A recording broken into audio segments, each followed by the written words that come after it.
et c'est une sorte de promenade vagabonde à travers les livres.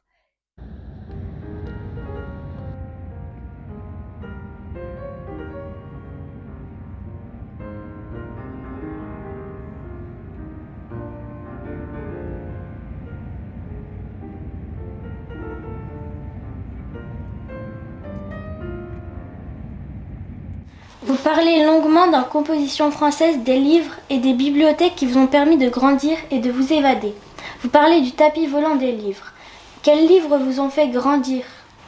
Écoutez, ça c'est une question aussi de type océanique, parce que au fond, tous les livres qui m'ont fait grandir, si je vous dis qu'un des livres qui m'a fait grandir, c'est mon livre du cours élémentaire première année, qui s'appelait Claude et Antoinette à la maison forestière, ça vous fait rire ou pas? Ou sourire? Au moins, sourire. Ben, écoutez, je crois que tous les livres m'ont fait grandir, tous. Et que celui que je cite, pourquoi est-ce que je le cite? C'est parce que Claude et Antoinette à la maison forestière, ça m'ouvrait un paysage complètement différent de celui où je vivais.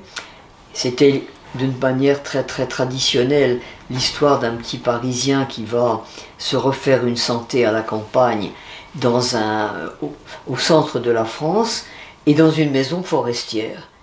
Et il habite avec les forestiers, les gens qui s'occupent de la forêt. Et évidemment, c'est un univers totalement différent de celui où je vivais. Et c'est une des lectures qui m'ont le plus marqué, en me montrant que le monde était grand, même si là, il s'agit de pas encore de distance considérable, mais qu'il y a des manières de vivre et de sentir qui peuvent changer d'un canton à l'autre ou d'une région à l'autre. La question la plus pointue dans ce domaine serait de dire quels sont les livres que vous avez le plus souvent relus.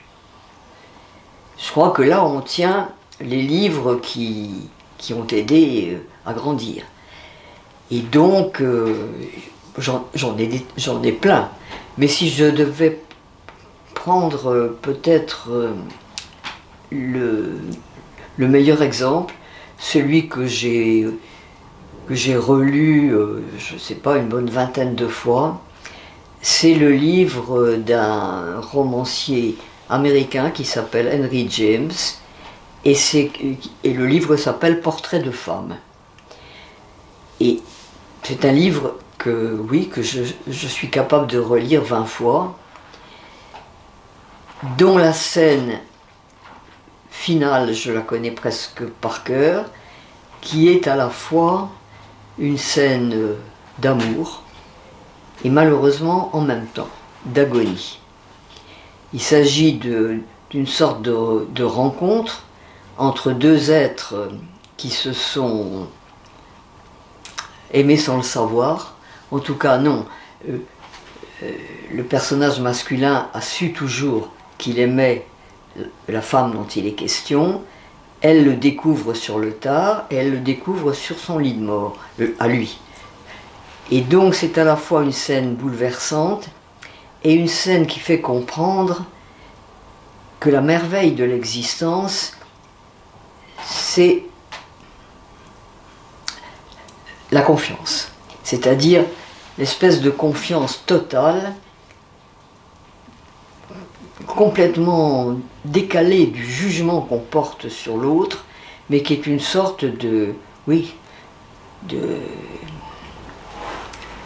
confiance absolue, qui ne laisse place à aucun doute, à aucune hésitation et aucun doute. Alors c'est trop tard dans la vie, et c'est d'ailleurs ce romancier traite souvent du problème du trop tôt ou du trop tard dans la vie. Il y a souvent des vies qui sont ratées parce que la révélation fondamentale vient trop tôt ou qu'elle vient trop tard. Dans le cas que je cite, elle vient trop tard, mais même venant trop tard, elle illumine complètement je ne sais pas comment dire, le regard sur la vie, qui est un dernier regard de la part du partenaire masculin. Il n'empêche que c'est une illumination. Donc voilà, il y a des choses que j'ai apprises en lisant beaucoup Henry James, mais en particulier ce roman-là, des choses que j'ai apprises et que je ne peux plus oublier après. Mais il y aurait 20 autres exemples, évidemment. Le livre de moi que je préfère, et au fond, il serait peut-être pas mauvais de le faire lire à des lycéens, je ne sais pas, c'est le livre que j'ai écrit à partir des articles que j'ai écrits pendant des années au Nouvel Observateur. Et j'ai appelé ça la cause des livres. Parce que j'avais une rubrique pendant une trentaine d'années, littéraire au Nouvel Observateur, où je faisais le compte-rendu des livres qui paraissaient, mais pas seulement l'actualité, des rééditions, voilà.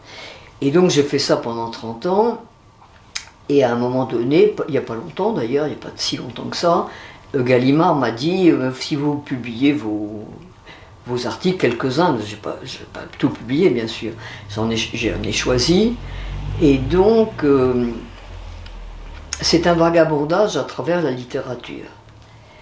C'est des articles très courts, dont le gros avantage, c'est qu'on peut le prendre à l'envers. Hein. On n'a pas besoin de suivre un ordre quelconque, on peut l'ouvrir et on trouve, selon les cas, un article sur Mérimée, un article sur George Sand, un article ou plusieurs sur Flaubert, un article sur Voltaire, enfin bref, il y en a vraiment pour tous les goûts. Et c'est une sorte de promenade vagabonde à travers les livres. Et en particulier les livres qui m'ont plu. Parce qu'au fond, j'ai dû faire 1 ou 2 éreintements dans ma carrière de critique, pour des choses que j'aimais pas du tout, mais c'est jamais très agréable d'utiliser les colonnes d'un journal pour dire du mal d'un livre. Il y a mieux à faire, et c'est au fond presque tous les articles sont des articles qui sont des incitations à lire pour ceux. Et donc voilà, à cause de la brièveté des articles, on est obligé de faire court quand on fait dans un journal, parce que j'ai appris d'ailleurs à l'occasion à quel point c'est formateur. C'est-à-dire que quand vous avez droit à 5 feuillets, 3 lignes, si vous en mettez 6 lignes au lieu de 3, on vous coupe au marbre. C'est-à-dire à la fin de la fabrication du journal, quelqu'un vous coupe. Et en général, quelqu'un vous coupe là où vous n'avez pas très envie d'être coupé en ignorant un petit point de crochet délicat que vous avez essayé de faire entre 2 phrases. Enfin bref, c'est très compliqué. Et donc, quand on fait ça dans un journal, on s'habitue soi-même à se restreindre. C'est-à-dire, on aurait eu envie de dire ça en plus, mais ça, on sait que ça ne passera pas, donc on enlève.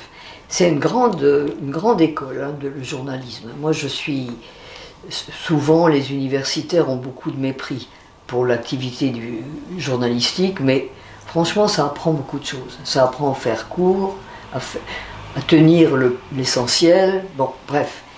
Et donc, oui, ça s'appelle La cause des livres, en plus, et donc, il y a une préface pour expliquer pourquoi c'est une cause, et pourquoi la lecture, si vous voulez, c'est une de mes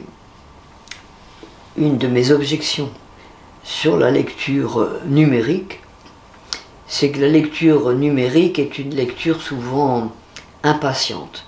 On cherche un renseignement, une fois qu'on l'a, on l'oublie. Et moi, je suis tout à fait... je suis une militante de la lenteur en lecture, et donc de l'appropriation lente d'un texte. C'est pourquoi d'ailleurs je suis pour le par cœur aussi. Et je trouve que l'abandon du par cœur dans l'enseignement est une catastrophe, parce que évidemment c'est encore plus vrai de la poésie que de la prose, mais un texte poétique a besoin d'être mis en bouche et en mémoire. Et voilà, donc je crois qu'il faut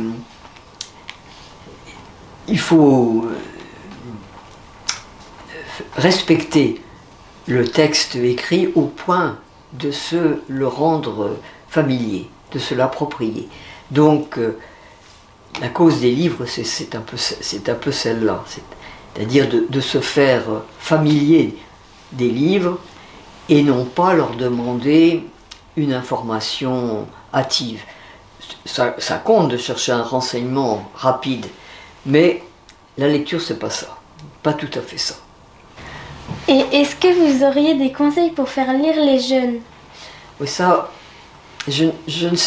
écoutez, je l'ai complètement raté pour ma part avec mes petites filles, et je suis en train de le réussir avec mon arrière-petite-fille. C'est vous dire que j'ai pas de règles miraculeuses. Et je ne sais toujours pas pourquoi. Il y a quand même quelque chose que je remarque, c'est que le goût de la lecture demande une agilité dans la lecture qu'on n'a pas forcément. Je veux dire que il arrive qu'on sache lire, mais qu'on ne sache pas ne pas lire. Je m'explique. J'ai été le répétiteur de français pour mes petites filles, mes deux petites filles, qui n'étaient pas un peu brouillées avec l'enseignement littéraire. Et du coup, je leur faisais des répétitions de français. Donc j'ai lu avec elles tout ce qu'elles avaient au programme. Et je me souviens parfaitement de la manière dont elles étaient enlisées dans les descriptions, par exemple, d'Eugénie Grandet. Au début d'Eugénie Grandet, quand il faut se farcir l'ameublement du père Grandet, bon, ça a de quoi décourager les meilleures volontés. C'est comme toujours chez Balzac, c'est orné, vêtu, bref. Donc on est obligé de passer à travers des tas de couches de description pour arriver à l'essentiel. Quand on lit Eugénie Grandet à 14 ans, c'est de savoir quand le joli cousin va revenir chez Émilie. Bon, bref, chez Eugénie, pardonnez-moi. Et donc, c'est ça qu'on attend, et il faut... bon. Et donc, ce qui fait que mes petites filles s'arrêtaient dans Eugénie Grandet, comme dans beaucoup d'autres choses, c'est que l'intrigue peinait à être dessinée, et que, voilà, qu'est-ce que j'ai à en faire de l'ameublement du père Grandet? Bon. Donc, je leur disais, en toute bonne conscience, mais passez. C'est-à-dire, je donne le conseil que la plupart des profs ne donnent pas. Sautez. Moi, j'ai lu Les Misérables à 11 ans, et évidemment, j'ai sauté sur Waterloo, les couvents, l'Argot, etc., pour suivre Marius et Cosette à la trace. Et puis, quand j'ai relu, beaucoup plus tard, j'étais au contraire fasciné par les digressions de Hugo sur le gamin qui vit tout seul dans la rue, voilà, sur la sociologie parisienne que dessine Hugo, etc. Bon, bref. Donc, je suis pour que mon idéal, c'est que les enfants qui apprennent à lire apprennent aussi à lire selon des rythmes différents. C'est-à-dire, songez à la bicyclette. La bicyclette, quand vous êtes dans un paysage moche, disgracié, qu'est-ce que vous faites? Vous accélérez. Quand vous arrivez dans un paysage délicieux, ravissant, qu'est-ce que vous faites? Roue libre. Roue libre. C'est un peu la même chose, la lecture. Si vous êtes dans des descriptions interminables, ben vous sautez. Mais mon conseil ne vaut que dans la mesure où on est capable, dans une page, de trouver le prénom, par exemple, qui brille et qui rattache l'intrigue. Or, je me suis rendu compte avec terreur que mes petites filles étaient incapables, dans une page, de trouver tout de suite un mot. Alors c'est ce que le bon lecteur fait. Le bon lecteur voit tout de suite dans une page s'il y a quelque chose pour lui ou pas pour lui. Donc, je plaide pour une agilité de la lecture qui permet de goûter pleinement les passages qui vous plaisent et puis d'aller votre train dans les passages qui ne vous plaisent pas. C'est comme ça que fait le bon lecteur. Et je pense que quand on n'a pas franchi ça, parce qu'évidemment, ce que vous allez m'objecter, et vous aurez raison, c'est que pour arriver à cette capacité libre, agile de lire, il faut beaucoup lire. On ne peut l'atteindre qu'en ayant déjà beaucoup lu. Donc on est dans une sorte de cercle vicieux. Il n'y a pas de remède, il n'y a pas de potion magique. Il faut avoir beaucoup lu pour pouvoir se promener dans un texte écrit comme on se promène dans une campagne à vélo, en changeant de rythme selon les séductions du paysage. Et ça, c'est difficile. Et je crois que ça n'est pas assez dit. Pourquoi? Parce que les professeurs campent toujours sur l'idée qu'il faut tout lire, parce que le texte est sacré, donc il faut tout lire. Non, c'est pas vrai. Il est vrai qu'il y a des textes qu'on a lus trop vite, justement parce que les intérêts varient selon les âges. Et on peut lire de très grands romans en ayant négligé la scène la plus éloquente, et celle qui veut dire le plus de choses. Mais bon, chacun est libre devant un texte. Et que voudriez-vous dire aux élèves qui en septembre feront leur entrée et leur premier pas dans le lycée Mona Ozouf de Ploërmel? Bah écoutez, pas spécialement parce que c'est un lycée Mona Ozouf, mais parce que c'est un lycée. Et ce que je leur dirais, c'est que j'espère qu'ils connaîtront la joie d'apprendre. Non pas le dégoût d'apprendre ou la tristesse d'apprendre, mais au contraire la joie d'apprendre et au fond la joie presque inextinguible d'apprendre, c'est que plus on apprend, plus on aimerait apprendre. Ça oui, et ça c'est ce qui arrive dans l'enseignement. Il y faut de bons professeurs, il est vrai, pour que ça passe, mais quand ça passe, c'est une merveille. Je reviens au début de notre conversation. Ma mère parlait encore de ces demoiselles Pont-d'Aven qui étaient ses institutrices à Kergrouas, à l'école de la Nilis. Elle en parlait comme des femmes avec lesquelles elle avait tout appris, disait-elle. Et dans le tout, il y avait tout. C'est-à-dire pas seulement les règles de grammaire, mais aussi, elle avait appris avec ces deux femmes le nom des plantes, les égards qu'il fallait avoir pour chacune d'elles, presque une sorte d'enseignement écologique avant la lettre. Elle avait aussi appris qu'il fallait regarder longtemps un paysage pour s'en imprégner, etc. Elle avait appris de ces deux femmes de quoi vivre. De quoi vivre. Vous avez récemment déclaré au Télégramme que vous ne pouviez plus forcément intervenir aux inaugurations d'écoles. À Ploërmel, on se pose la question, serez-vous présente à l'inauguration du lycée? Je l'espère, ce sera la dernière fois, mais j'espère aller mieux. Là, au début de l'année, vraiment, ça s'est posé, est-ce que je serai assez bien? Oui, j'espère. J'ai décidé de venir, un peu un pari sur l'avenir, j'espère que j'irai mieux que je ne suis allé depuis Noël. Voilà. Nous espérons de tout cœur vous voir à Ploërmel et nous vous remercions C'est gentil infiniment. comme tout. C'est gentil, je vais essayer. J'ai été trop bavarde, parce que je sais pas... Oh là,